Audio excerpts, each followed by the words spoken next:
Bienvenue.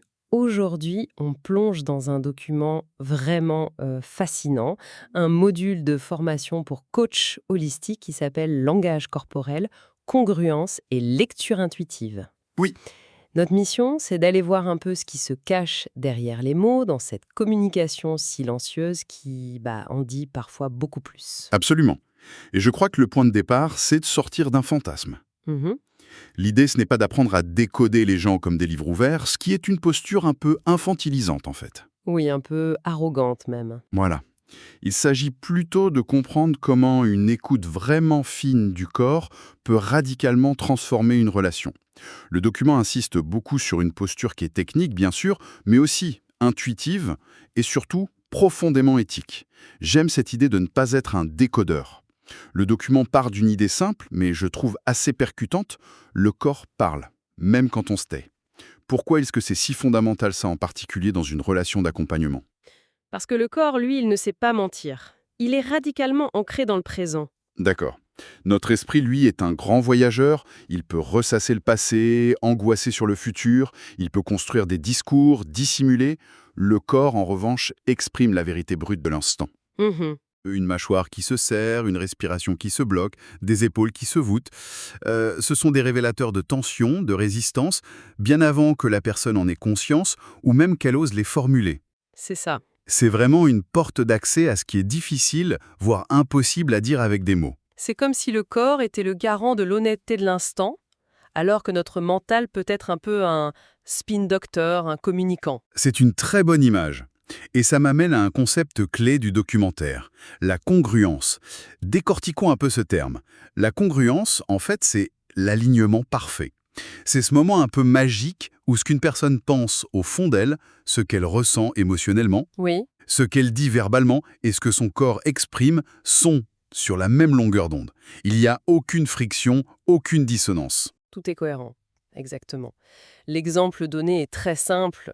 Quelqu'un qui dit «Je suis vraiment heureuse d'être là» avec un sourire qui monte jusqu'aux yeux, une voix chaleureuse, une posture ouverte. On le sent, c'est palpable. Et cet alignement, ça crée instantanément un climat de confiance et de sécurité. D'accord? Et donc, son opposé, la non-congruence, c'est le signal qu'il y a un décalage. Et le document est très clair là-dessus, ça ne veut pas dire que la personne ment. Exactement. Et ça, c'est un point crucial. Il faut vraiment se défaire de l'idée de manipulation consciente. Hmm, La non-congruence, c'est le plus souvent un mécanisme inconscient. C'est un décalage qui signale qu'une partie de la personne n'est pas d'accord avec ce qu'elle exprime. Ça peut venir de la peur, d'un vieux conditionnement, d'une loyauté, d'un besoin de se protéger. d'accord. C'est un message du système interne qui dit « Attention, quelque chose cloche Si on rend ça concret, le module cite une cliente fictive, Yasmine, qui veut arrêter de fumer. Si elle nous disait oui, oui, je suis super motivée, mais qu'en même temps elle se rongeait les ongles en évitant notre regard, ce serait un exemple parfait de non-congruence, c'est bien ça, hein?» ». C'est exactement ça. C'est l'exemple type. Le document liste même des manifestations très précises.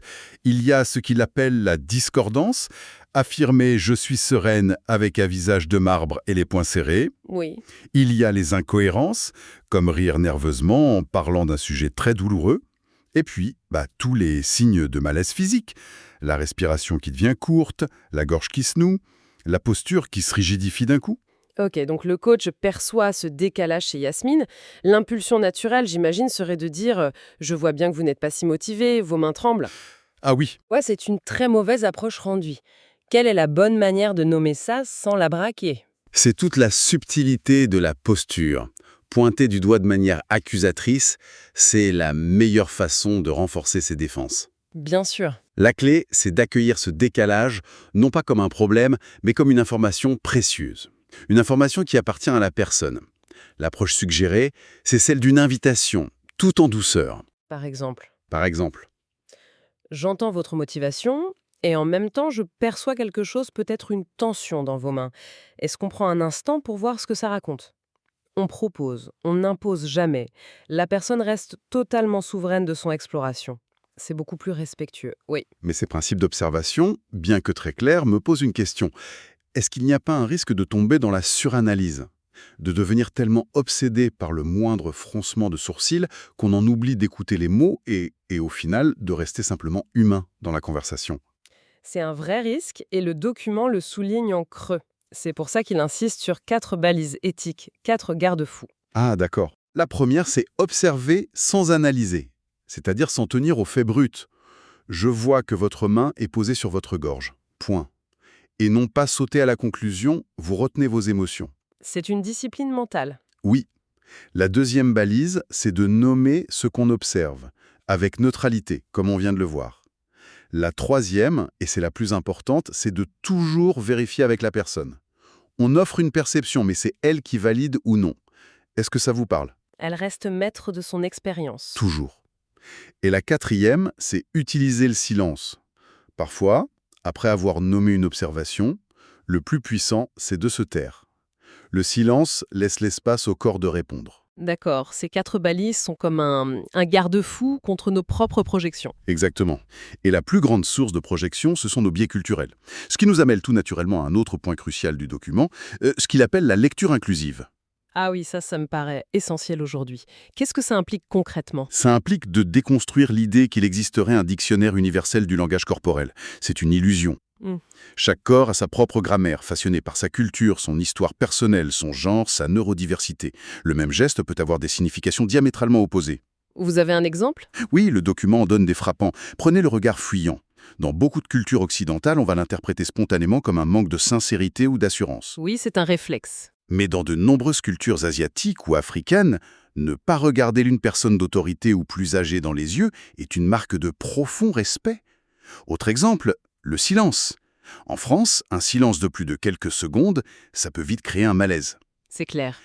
Au Japon, un silence prolongé peut être un signe de sagesse, d'écoute profonde, d'intégration. Donc la première étape est de désapprendre nos propres automatismes culturels, de rester incroyablement humble. Mais je joue l'avocat du diable. Est-ce qu'on ne risque pas de tomber dans l'excès inverse? C'est-à-dire de tout justifier par la culture au point de ne plus oser nommer un signe de malaise qui est peut-être bien réel. Où est-ce qu'on met la limite?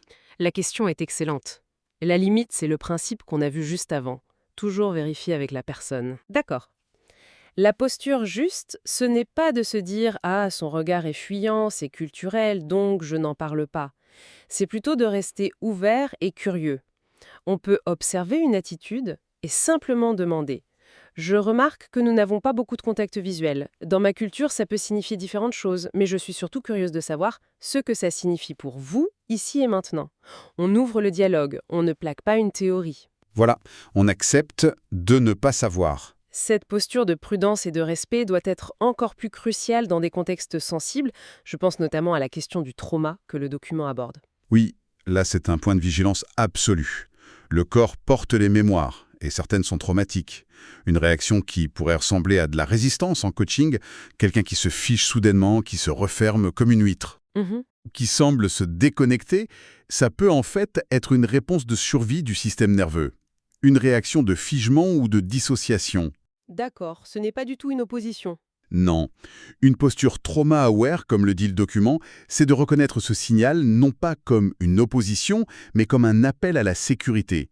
La priorité absolue, ça devient de ralentir, de proposer peut-être de se recentrer sur la respiration ou la sensation des pieds sur le sol, et de respecter les noms implicites du corps.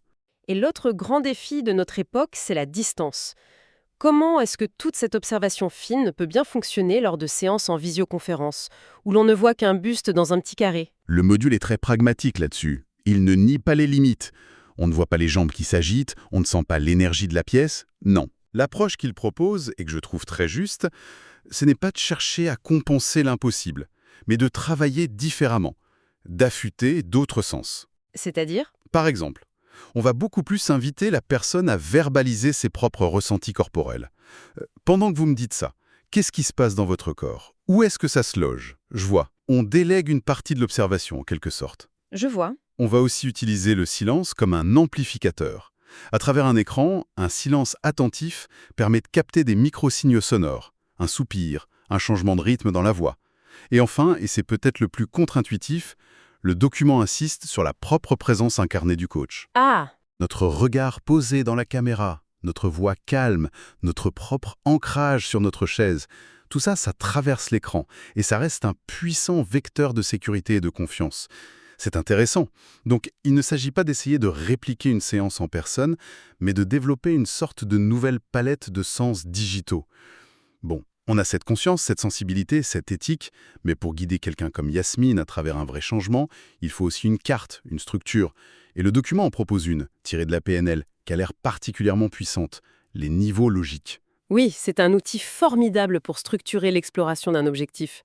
Image, c'est celle d'un escalier du changement à 6 marches. D'accord. On part du plus concret, du plus matériel, et on monte progressivement vers le plus abstrait, le plus identitaire.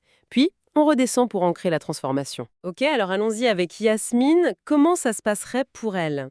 Alors on lui demande de s'imaginer dans le futur, quand son objectif sera atteint, et on gravit l'escalier avec elle. Marche 1, l'environnement. Concrètement, qu'est-ce qui change autour d'elle? Elle pourrait répondre: mon appartement sent bon, il n'y a plus de cendrier. Simple, concret, voilà. Marche 2, les comportements. Que fait-elle différemment? Au lieu de fumer, je prends une pause pour respirer à la fenêtre, je vais marcher 5 minutes. Marche 3, les capacités. Quelles nouvelles compétences, quelles ressources a-t-elle mobilisées? J'ai activé ma force intérieure, ma capacité à gérer mon stress différemment. On monte d'un cran, exactement. Marche 4, les croyances et valeurs. Pour faire ça, qu'est-ce qu'elle a dû commencer à croire de nouveau sur elle-même? Je crois que mon corps est précieux et mérite le respect. Ah oui, là le changement devient plus profond. On continue. Marche 5, l'identité moi. En devenant cette personne qui respecte son corps, qui est-elle devenue? Sa réponse pourrait être: je suis une femme libre. Et enfin, le sommet, marche 6, la mission, le sens. Cette femme libre, à quoi contribue-t-elle de plus grand? Je suis un modèle de santé pour mes enfants. Waouh, la montée est vertigineuse. On passe d'un appartement qui sent bon à devenir une femme libre et un modèle pour ses enfants. C'est incroyablement puissant. Mais une fois qu'on est tout en haut de cet escalier, avec cette vision magnifique, comment on redescend sur Terre sans que tout ça ne s'évapore comme un beau rêve? C'est tout l'enjeu de ce que le modèle appelle la descente intégrative. Elle est fondamentale. D'accord. On refait le chemin en sens inverse pour que l'énergie du sommet vienne irriguer chaque niveau. La nouvelle identité de femme libre, niveau 5, va nourrir et renforcer ses nouvelles croyances sur le respect de son corps, niveau 4. Ces croyances vont booster ses capacités à gérer son stress, niveau 3. Ces capacités vont rendre ses nouveaux comportements, la respiration, la marche, plus faciles, plus naturels, niveau 2.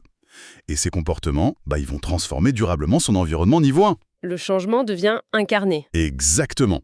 Il n'est plus un concept lointain, il devient aligné, cohérent, incarné à tous les niveaux. C'est ce qui le rend solide et durable. Alors, si on devait distiller l'essence de cette exploration, ce qui ressort, c'est que la véritable écoute est un art total. Ça engage notre propre corps, notre intuition, et ça exige une humilité immense. Finalement, observer l'autre, ce n'est pas prétendre savoir, c'est avant tout se rendre disponible à son mystère. C'est exactement ça. L'idée centrale du document, c'est de nous faire basculer d'une logique d'interprétation, où l'on cherche à avoir raison, à une posture de curiosité et de coexploration. Le corps de l'autre est souverain, il a son propre langage.